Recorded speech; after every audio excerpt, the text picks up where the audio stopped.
En una calle empedrada y calurosa del verano de 1518, una mujer salió de su casa, se plantó en medio de la calzada y empezó a bailar. Pero no había música, no había fiesta y no había motivo. Bailó ese día y el siguiente y el siguiente. No paró para comer y apenas paró para dormir, y cuando sus pies empezaron a sangrar, siguió bailando igualmente. Una semana después, 30 personas más bailaban con ellas, y un mes después la cifra rondaba las 300 o 400, y nadie podía parar de bailar. En el episodio de hoy no vamos a ver la vida de grandes reyes del pasado o cruentas guerras que cambiaron el mundo. Hoy nos sumergiremos en uno de los más extraños misterios de inicios de la Edad Moderna e intentaremos arrojar algo de luz en las causas que provocaron la epidemia del baile de 1518, donde cientos de personas se vieron afligidas por un desconcertante mal que les obligaba a mover el cuerpo sin poder parar, como si de una danza se tratara y además, de algún modo, era contagioso. Veremos también la desconcertante respuesta de las autoridades y cómo terminó todo aquello. Y permitidme un momentito, como sé que me lo vais a preguntar en los comentarios, te respondo ya. En este vídeo, como en todos nuestros documentales, en vez de usar imágenes generadas por inteligencia artificial, usamos imágenes de películas y series. Pero para este episodio no hemos encontrado una serie o película que trate estos hechos concretamente. Por eso nos vamos a apoyar en otros materiales que, aunque no tengan nada que ver con la epidemia del baile, nos pueden ayudar a representar lo que estamos narrando.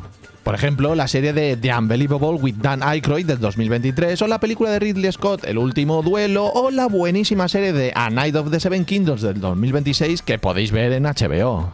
Bueno, en HBO si estás en España, porque aquí en el Reino Unido está en Now TV, y es que ese es el problema. Dependiendo de dónde vivas, vas a encontrar las pelis y las series en una plataforma u otra, y a veces ni siquiera las puedes ver en tu país. Pero estáis de suerte, porque con CyberGhost VPN eso ya no será un problema nunca más. CyberGhost VPN, aparte de tener la amabilidad de patrocinar este vídeo, te permite cambiar vuestra ubicación virtual a cualquier país del mundo. De esta manera puedes desbloquear catálogos de Netflix, Prime TV, Disney Plus y más de 35 plataformas de streaming con contenido que no está disponible en tu país. ¿Que por ejemplo quieres ver lo que te ofrece Netflix en Estados Unidos? Pues un clic y ya estás ahí. Para gente como tú y como yo, que nos encantan los documentales históricos y las películas bélicas, nos viene perfecto. Pero eso no es todo. Igual que la Edad Media, donde los mensajeros cifraban sus cartas para que, si los interceptaban, el enemigo no pudiera leer ni una sola palabra, una VPN hace exactamente lo mismo, pero con vuestros datos en Internet. Porque si todavía no lo sabes, cada vez que te conectas hay alguien mirando, desde tu proveedor de Internet hasta anunciantes, y sí, hay ciberdelincuentes con malas intenciones y mucho tiempo libre, y no, lo siento mucho, pero el modo incógnito no te va a ayudar. CyberGhost VPN cifra toda tu conexión y la redirige a través de más de 11.000 servidores en 100 países. Nadie sabe lo que estás haciendo en la red, ni siquiera ellos mismos. Es una garantía de privacidad absoluta. Yo es la VPN que uso siempre, bueno, yo y otros 38 millones de personas en todo el mundo. Y es que además es la VPN más recomendada en Trustpilot. Vamos, que por eso te la recomiendo a ti también. Funciona en Windows, en Mac, en iOS, Android, Smart TVs, consolas, bueno, en todo. Y con una sola suscripción podéis proteger hasta 7 dispositivos a la vez. Compartidlo con tu familia, con tus colegas, con tu novia o con quien te dé la gana. Y lo mejor de todo, usando el enlace que os dejo en la descripción de este vídeo y en el primer comentario, o el código QR que ves en pantalla, te llevas un 83% de descuento. Si haces números te vas a dar cuenta que se te quedan tan solo 2,03 € al mes, y encima de todo esto te regalan 4 meses gratis. Y tú no te preocupes, si no te convence tienes 45 días para pedir la devolución sin que nadie te pregunte nada. Muchas gracias CyberGhost VPN por patrocinar este vídeo. Y ahora volvamos con el capítulo de hoy. Adentraos conmigo en esta historia llena de misterio, religión y ciencia. Sentaos, relajaos, porque vamos a descifrar el enigma de la epidemia del baile.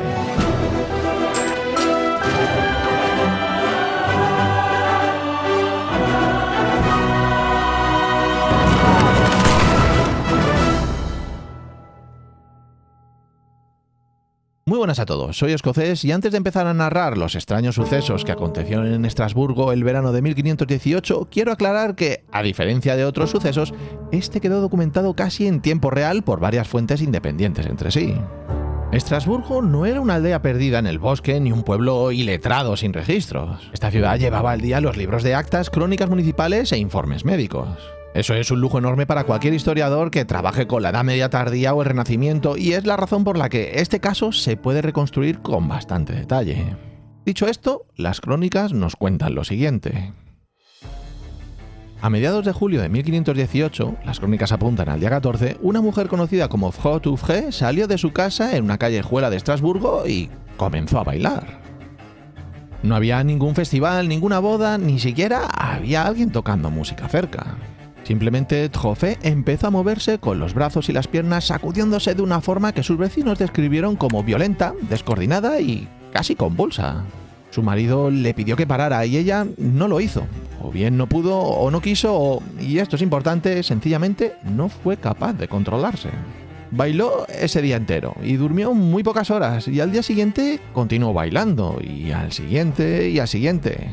Las crónicas sitúan su trance en algo entre 4 y 6 días seguidos, hasta que cayó agotada.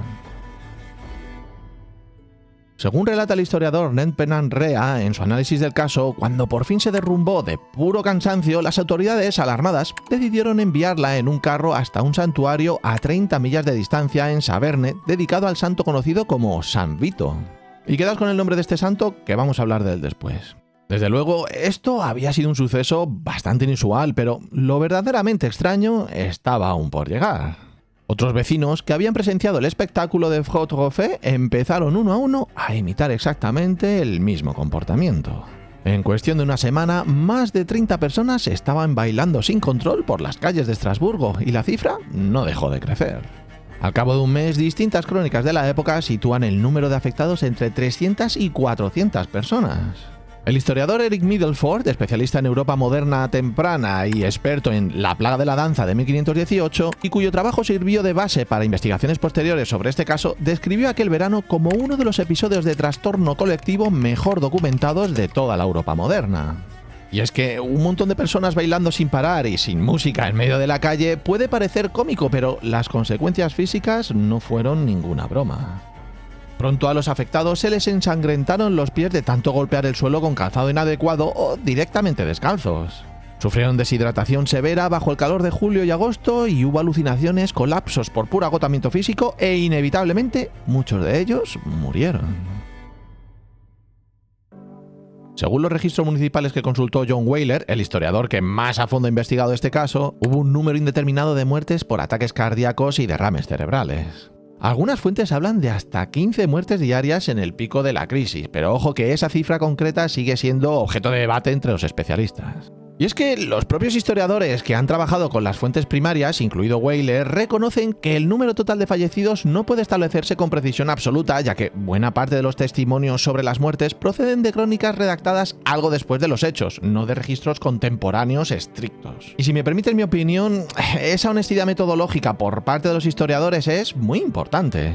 Y los que divulgamos la historia debemos compartir esa honestidad y no inflar los datos para que suenen más espectaculares y conseguir más clics, sino contar exactamente hasta dónde llega la certeza de las fuentes y dónde empieza la zona gris. Pero bueno, en todo caso, lo que sí que está fuera de duda, porque aparece corroborado por varias crónicas independientes entre sí, incluyendo la del cronista y arquitecto Daniel Speckling, testigo directo de los hechos, es que la magnitud del fenómeno resultó excepcional incluso para una época acostumbrada a las plagas y a las crisis sanitarias recurrentes. Speckling llegó a registrar en sus anales que muchos murieron bailando, una frase escueta, pero que transmite bastante bien el horror contenido de lo que estaba presenciando la ciudad.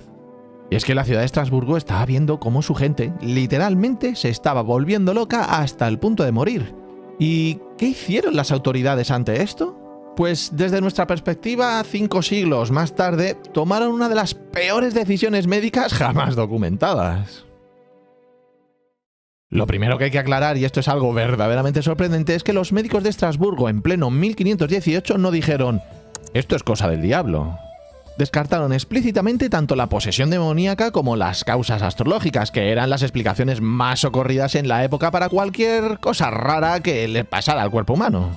En vez de eso, dictaminaron una causa que hoy no suena a broma, pero en aquel marco médico de la época, la teoría de los 4 humores heredada de Hipócrates y Galeno tenía toda la lógica del mundo. Los pacientes sufrían de sangre recalentada, un desequilibrio interno físico que provocaba ese movimiento incontrolable. Y si el diagnóstico era una sangre demasiado caliente, ¿cuál era el tratamiento lógico? Pues sudarla, quemarla y agotarla. Los médicos y el propio Consejo Municipal llegaron a la conclusión de que la única cura posible era dejar que los afectados siguieran bailando hasta que la enfermedad, literalmente, se consumiera a sí misma. Así que hicieron algo que hoy en día nos deja la boca abierta. Alquilaron salones gremiales para que los bailarines tuvieran espacio. Contrataron músicos profesionales, flautistas y tamborileros para que marcaran el ritmo. E incluso pagaron hombres fuertes para que sostuvieran a los bailarines más exhaustos, evitando que se desplomaran mientras seguían moviéndose. Mi señor, la gente de la ciudad está bailando incontrolablemente hasta morir. ¿Cómo procedemos ante esta locura? Les ponemos unos tamborileros. ¿Eh? Que si les ponemos unos tamborileros. ¿Tamborileros? Tamborileros. ¿Cómo tamborileros? Les ponemos tamborileros y flautistas.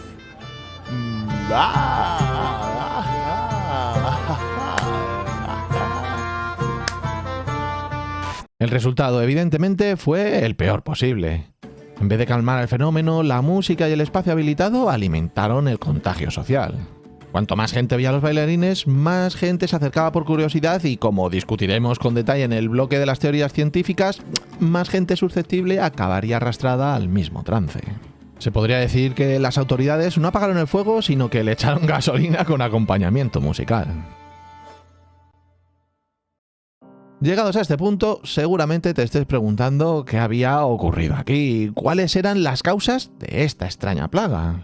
Pero para abordar esta pregunta, primero conviene que veamos, aunque sea de manera breve, el contexto histórico de Estrasburgo de 1518, que ya te digo era bastante durillo.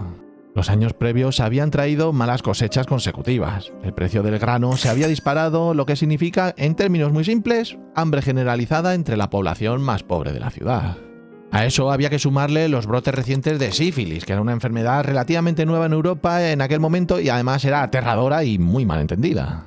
Y por si te pareciera poco la sífilis, la viruela seguía golpeando con regularidad a las poblaciones urbanas. Estrasburgo, en resumen, era una ciudad exhausta, físicamente debilitada por el hambre, emocionalmente desgastada por años de crisis sanitarias sucesivas y profundamente ansiosa respecto al futuro.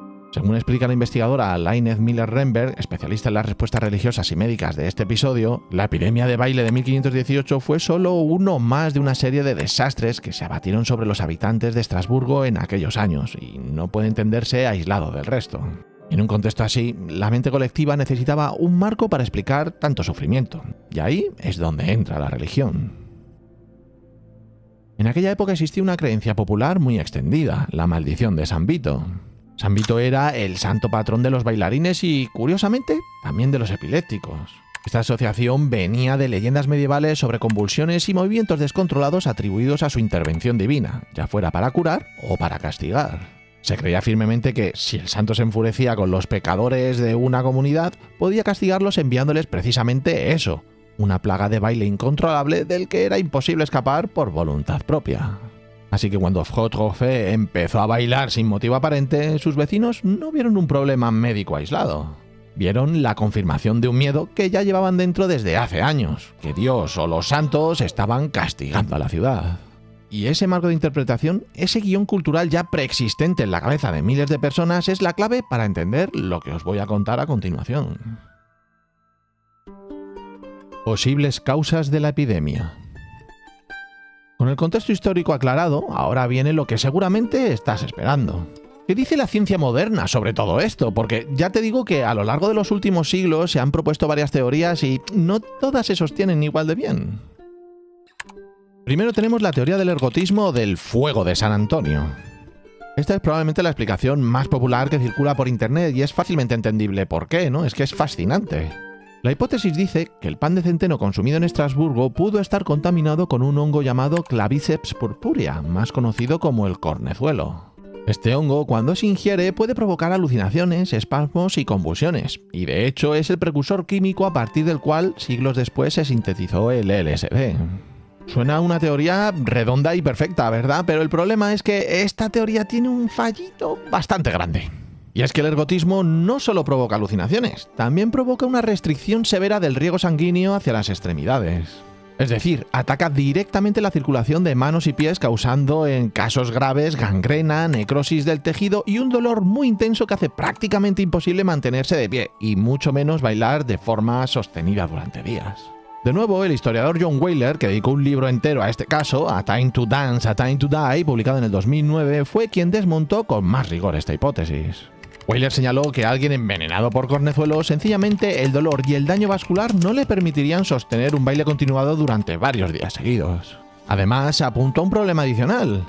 El centeno no era el alimento base en todas las zonas donde se documentaron brotes de baile similares a lo largo de la historia, lo que debilita aún más la hipótesis como explicación universal del fenómeno. Así que, por muy atractiva que sea la imagen del LSD medieval, la evidencia médica no lo respalda.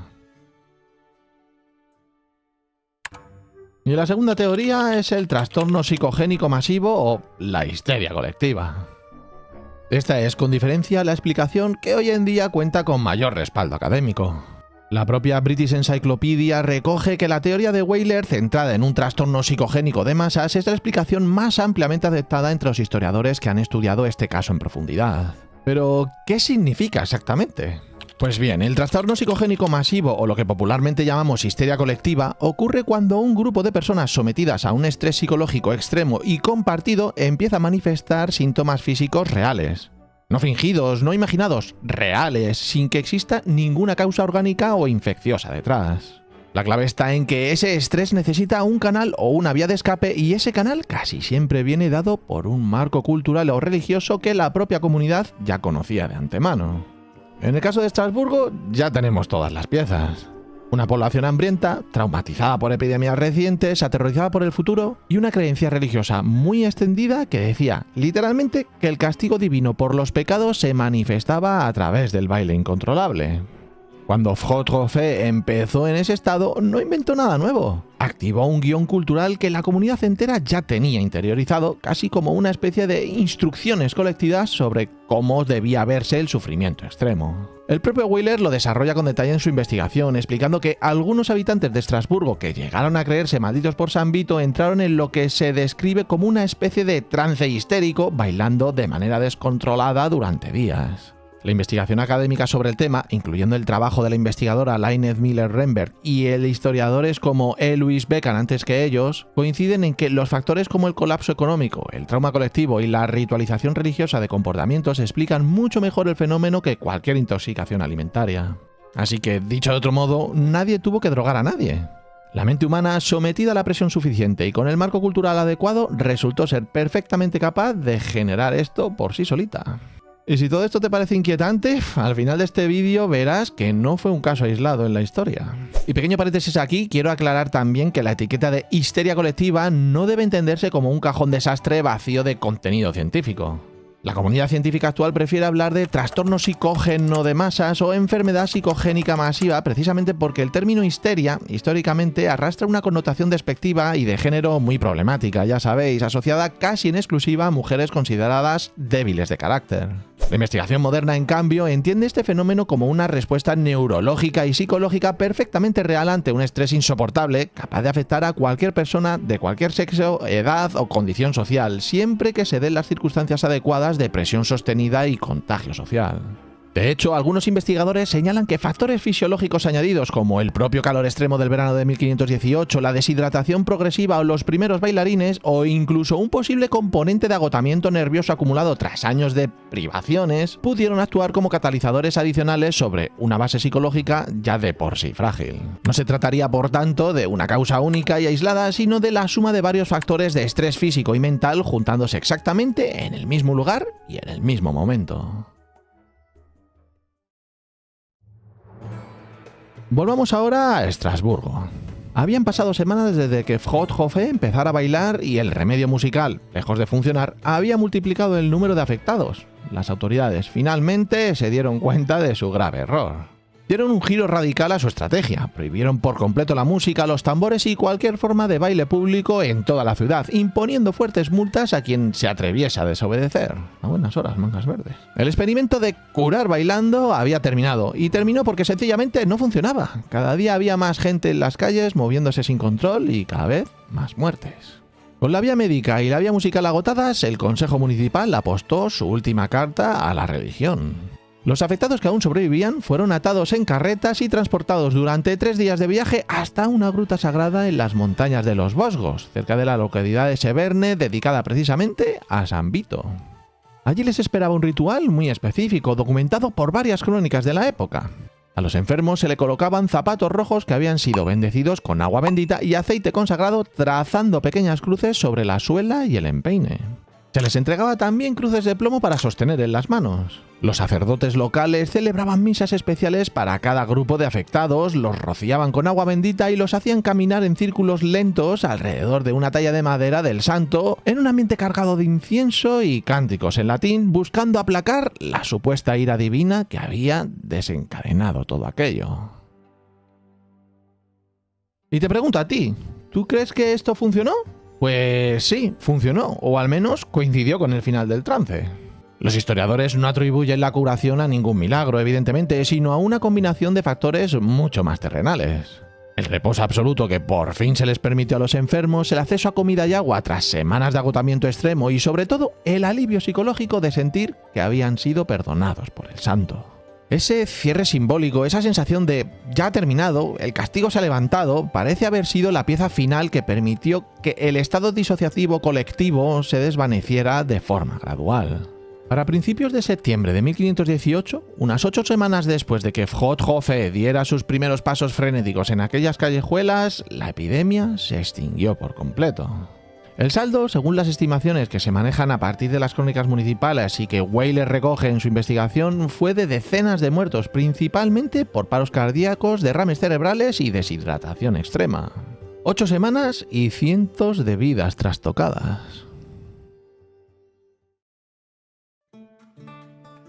Otros casos históricos similares. Estrasburgo no fue ni el primer ni el último caso de este tipo, ni siquiera fue, según algunas fuentes, el más numeroso en proporción. Existen registros de brotes medievales previos como el que afectó a Aquisgrán, en la actual Aegen, en Alemania, en el año 1374, y otros episodios similares documentados a orillas del río Rin en los años posteriores a la peste negra, cuando media Europa vivía sumida en un trauma colectivo de proporciones muy difíciles de imaginar hoy en día. Distintas fuentes especializadas sitúan también brotes comparables en localidades como Krefeld, siempre dentro de esa misma oleada a finales del siglo XIV. Un periodo en el que el continente entero seguía procesando la pérdida de una parte enorme de su población por culpa de la peste. Pero hay un caso todavía más increíble y mucho más reciente. Este tuvo lugar en enero de 1962 en un internado de niñas gestionado por una misión religiosa en la localidad de Kasasa, cerca del lago Victoria, en lo que hoy es parte de Tanzania. Todo empezó con 3 alumnas que sufrieron un ataque de risa incontrolable. La risa se extendió por todo el centro, llegó a afectar a 95 de las 159 alumnas matriculadas con edades de entre 12 y 18 años. Los episodios, según registros de la época, podían durar desde unas pocas horas hasta 16 días seguidos, con una media cercana a la semana completa de crisis continua. Y no se quedó ahí. Cuando el centro cerró y las alumnas volvieron a sus casas, el fenómeno viajó con ellas. Se extendió a sus familias, a sus pueblos y a otras escuelas. Con el tiempo llegó a afectar, según algunas estimaciones, a cerca de 1000 personas, provocando el cierre temporal de hasta 14 centros educativos distintos y prolongándose de forma intermitente durante varios meses. Algunas fuentes hablan incluso de más de un año de su fase final de brotes esporádicos. El lingüista Christian Hempelmann, de la Universidad de Texas A&M, quien investigó este episodio en profundidad, lo describió como un caso claro de enfermedad psicogénica o sociogénica masiva.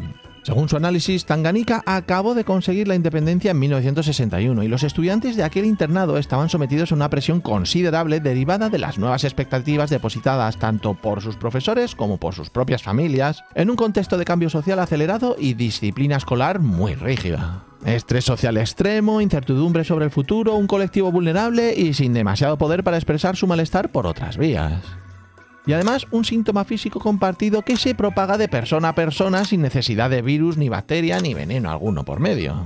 No fue baile en este caso, sino risa, pero el mecanismo psicológico y social de fondo, según coinciden distintos investigadores que han comparado ambos episodios, resulta prácticamente idéntico al de Estrasburgo de 1518. 4 siglos y medio de diferencia, 2 continentes distintos, 2 síntomas completamente opuestos y el mismo motor humano debajo de todo. El estrés colectivo sin válvula de escape, buscando su manera de salir. John Whaler cerró su investigación sobre este episodio con una idea que resume perfectamente todo lo que hemos repasado hoy. Que la epidemia del baile de Estrasburgo no fue relevante por lo extraño que resultó, sino por lo que reveló sobre la mente humana bajo una presión extrema y sobre la capacidad de una sociedad entera para buscar sentido en medio del caos. Puede que hoy en día ya no creamos en la maldición de un santo, pero el estrés colectivo, la ansiedad compartida y la necesidad humana de encontrar un canal para expresar nuestros miedos sigue ahí, exactamente igual que en 1518. Y ahora, como siempre, la pregunta es para ti. ¿Qué teoría te convence más, el LSD medieval o la histeria colectiva? ¿Vas a aprovechar la increíble oferta de CyberGhost VPN del 83% de descuento más 4 meses gratis con el link de la descripción y del primer comentario de este vídeo o el código QR que ves en pantalla? ¿Te apetece ver este documental sobre Iván el Terrible? Déjame saber tu respuesta en los comentarios. No olvides dejar un like si te ha gustado este episodio y sobre todo, nunca olvides que eres maravilloso. Horizont ska